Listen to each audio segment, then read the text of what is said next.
आज आपको मैं उत्तराखंड में हरिद्वार क्षेत्र के देवपुरा नगर में ले चल रहा हूँ, देवपुरा चौक पे। आज आप सभी लोगों के बहुत सारे कमेंट आ रहे थे कि मुझको वह क्षेत्र बता दीजिए जिसमें हमारे पितरों को शांति मिले और मेरे घर से प्रेत बाधा दूर हो सके। कुछ लोगों का कमेंट था कि सर हमें ऐसी जगह बताइएगा जहाँ पर श्राद्ध कैसे किए जाते हैं और कौन कौन से श्राद्ध करें जो हमारे पितरों को मुक्ति मिल सके और मेरे घर में परेशानियों का एक दौर सा सिलसिला सा जो लग गया है वो दूर हो। तो मैं आज ऐसे ही आपको देवपुरा नगर में जहाँ पर ले चल रहा हूँ नारायणी शिला में मैं आपको आज ऐसे ऐसे महान लोगों से मिलवाऊंगा जो आपको श्राद्ध के विषय में पूर्ण जानकारियाँ देंगे, कौन कौन से श्राद्ध कैसे क्या होना चाहिए, या फिर आपदा हो, किसी प्रकार की घर में प्रेत बाधा हो, उसका भी निवारण के लिए भी श्राद्ध का महत्वपूर्ण तरीका बताएंगे। ये नारायणी शिला है जहाँ पर आप लोगों को मैं आज आपको कमेंट के द्वारा ले आया हूँ। आप लोगों की हार्दिक इच्छा थी, बहुत सारे कमेंटों के बीच में मैंने एक ऐसी रास्ता खोजी जो आपके लिए बहुत ही हितकर होगी। वो रास्ता है देवपुरा के स्थित मंदिर नारायणी शिला।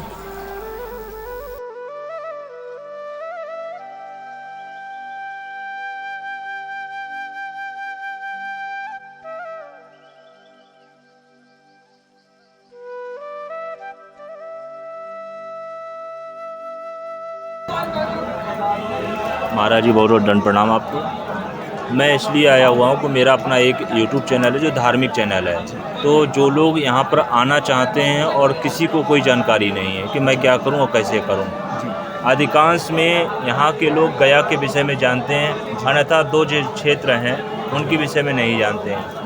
तो कौन कौन से लोगों को परेशानी आने पर कौन कौन से इस तरीके से पिंडदान है या श्राद्ध हैं करने चाहिए जिससे उनके परिवार में आए दिन होने वाले कलेश या फिर रुकावटें काम की और जो पितरों के विषय से जो परेशानियां खड़ी होती हैं कैसे शांत हों, तो कौन कौन से श्राद्ध करना चाहिए, ये भी इस विषय में थोड़ी जानकारी दीजिए आप। मुख्य रूप से मैं आपको बता रहा हूँ जी। सर्वप्रथम जो है ये हरिद्वार मायापुरी क्षेत्र है जिसमें जो है ना अयोध्या, मथुरा, माया, काशी, कांची, अवंतिका, सप्तपुरी, मोक्षदायिका, ये 7 पुरी हैं। 7 इसमें जो हैं ये हरिद्वार नारायणशिला क्षेत्र है। इसके तत्पश्चात अभी आपने प्रश्न किया कि अनेक प्रकार के कलेश, कष्ट, पितृदोष से निवारण जो व्यक्ति जूझ रहे हैं, परेशान हो रहे हैं, उनका निदान व समस्याएं कैसे होंगी। जैसे अतीत कुल कोटि नाम, अनेक प्रकार की समस्याओं में अधोगति को जो व्यक्ति प्राप्त हो गया है, प्रेत बाधा है, उसके लिए नारायण बलि कर्म है। और नारायण बलि कर्म जो होता है वो पितरों की और एक पितर की मुक्ति के लिए होता है। नारायण बलि श्राद्ध इसे कहा जाता है। इसके तत्पश्चात यहाँ पर त्रिपिंडी श्राद्ध होता है समस्त पितरों के लिए। सात्विक, राजसिक, तामसिक 3 प्रकार की इसमें बाधाएं होती हैं। सात्विक में जो है भगवान नारायण, राजसिक में ब्रह्मा के द्वारा और तामसिक में रुद्र के द्वारा ये सब चीज़ें की जाती हैं। जिसके यहाँ ग्रह क्लेश और भयंकर प्रेत पीड़ा है, उनको त्रिपिंडी श्राद्ध करना अति अनिवार्य रहता है। इसके करने से उनके जो पितृ हैं वो अधोगति में जो रहते हैं वो सदगति को प्राप्त करते हैं और मोक्ष के गामी बनते हैं। इसको करने से घर में सुख शांति बनी रहती है जी। तो जिनके घर में कभी कभी ऐसा होता है कि छोटे छोटे बालक भी हैं और या भी कोई भी घर का सदस्य उसके ऊपर प्रेत बाधा आ जाती है और वो जाती नहीं, तो ये कारण क्या पितरों का ही बनता है कि ऐसा कोई और भी कारण बनता है? इसमें अनेक प्रकार के कारण होते हैं। क्या होता है इसमें, मैंने आपको अभी त्रिपिंडी श्राद्ध के विषय में बताया। जिनको जीर्ण बाधा होती है, खुद के पितरों और प्रेत की बाधा होती है, उसके लिए तो नारायण बलि कर्म करना अति अनिवार्य है। उसके करने से सब प्रेत और पितृ शांत हो जाते हैं, ये रहता है। तथा जो बाहर की अनेक प्रकार की विपरीत बाधाएं हैं वो उनके निवारण के लिए विशेष जो हैं महात्रिपिंडी श्राद्ध जो पूजा है वो करना अनिवार्य है। उसके करने से अगर विधि विधान से करते हैं तो सब शांत हो जाते हैं। तो ये बात तो बहुत पक्की मानी हुई है कि ऐसे करने से सबसे पहली बात है कि पितृ लोगों की शांति मिलती है और उनके आए गए प्रकोपों को भी इस द्वारा से शांत किया जा सकता है। तो इसमें सबसे बढ़िया श्राद्ध कौन सा है जो सब पीढ़ियों को भी तार दे जिसके सब पता नहीं चलता है कौन से पंडित ने कैसी पूजा पाठ कराई। और हमारे पितर पहले प्रेत योनि में थे, और जब मैंने यहाँ से श्राद्ध किया तो पिंडों को मिलाया और वो पिंड मिलकर पहुँच गए, वो सारे लोग भी प्रेत बन गए एक साथ में ही। लेकिन पंडितों को ये नहीं मालूम होता कभी कभी कि मैं जो पिछले जो लोगों में पिंड मिला रहे हैं तो पिछले वाले हमारे प्रेत बने हैं कि देवलोक में किस में हैं, मिला दिए जाते हैं। ऐसी अवस्था हमारे पितर भटक जाते हैं तो उनके लिए घर में परेशानियां या कलेश शुरू हो जाते हैं। उनके लिए सबसे बढ़िया श्राद्ध कौन सा है? सबसे बढ़िया श्राद्ध है त्रिपिंडी श्राद्ध। उसके करने से आपके जितने भी 7 पीढ़ी के अंदर जो पितृ वगैरह होते हैं, प्रेत होते हैं, असदगति में आ जाते हैं, जिनको सदगति प्रदान कराना होता है, उसके लिए त्रिपिंडी श्राद्ध करना अति अनिवार्य है। उसके करने से ही सभी प्रकार की पितृदोष, सभी प्रकार की असदगति और जो पिंड मिलाने वाली प्रक्रिया आपने कही है, वो सारे ही चीज़ें शांत हो जाती हैं। एक बात ये भी आकर खड़ी होती है कि आमतौर पे जल जीवन में जिस तरीके से एक कठिन संघर्ष में सब लोग जी रहे हैं, उसमें सारे लोग अपनी वैदिक रीतियों को भूलते जा रहे हैं। उनको भी नहीं मालूम पड़ता है कि मैं श्राद्ध घर में रहते हुए कैसे करें या तर्पण कैसे करें। उनके लिए सूक्ष्म व्यवस्था क्या है जिसमें उनको दोष भी ना लगे और वो अपने पितर तर्पण कर सकें, उसके साथ साथ उनका श्राद्ध भी अच्छी तरीके से कर पाएँ, उनके पितर भी खुश हों उनको देख कर कि हाँ कर रहे हैं। तो उनके लिए सूक्ष्म तरीका क्या है? सूक्ष्म तरीका है, श्राद्ध काल में 15 दिन जो आते हैं उसमें जिस तिथि में उनके पितृ का वो पड़ता है उसमें वो तर्पण करें। तर्पण करने से जो है पितरों को मुक्ति मिलती है, संतुष्ट रहते हैं और ये करने से काफ़ी समस्याएं हमारी दूर हो जाती हैं, ये रहता है। अच्छा जी, अगर तर्पण करते हैं और तर्पण में उनके ज़्यादा ज्ञान नहीं रखते, आमतौर पे आदमी ज्ञान ही नहीं रखता तर्पण में, बस यही जानता है कि खड़े हो जाओ, अपने जल चढ़ा दो, चले आओ, तो उनके लिए सूक्ष्म विधि क्या है तर्पण करने से जिससे उनकी गलती ना हो? सूक्ष्म करने की जो विधि है उसमें क्या रहेंगे, गंगा जल ले लिया, थोड़ा जल ले लिया और उसमें काले तिल, और जिस पितृ को जानते हैं कि वो उनके नाम से पितृभ्यो नमः इतना कहने पर उनके नाम से वो जल देंगे तो उससे भी काफ़ी संतुष्ट हो जाता है। और भी पितरों के लिए कुछ ऐसा है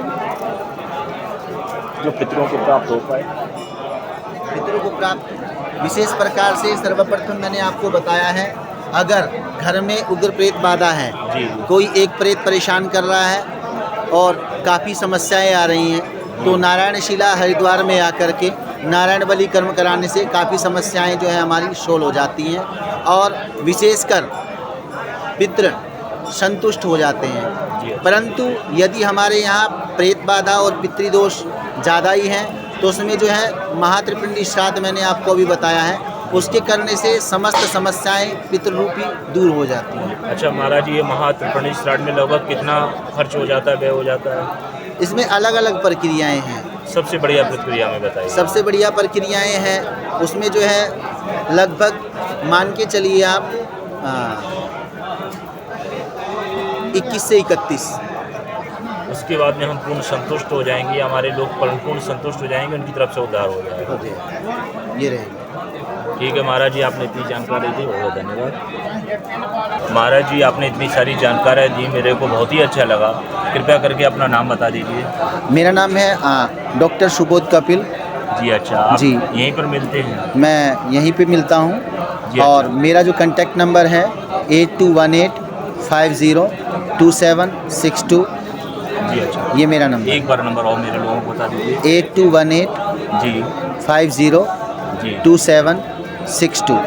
यदि आपसे कोई मिलना चाहता है तो आपके पास में कौन सा समय जिससे आपसे शांतिपूर्वक मिल सके? सायंकाल 5 से लेकर के 8 बजे तक का समय है। तो आप यहाँ पर मिल जाते हैं?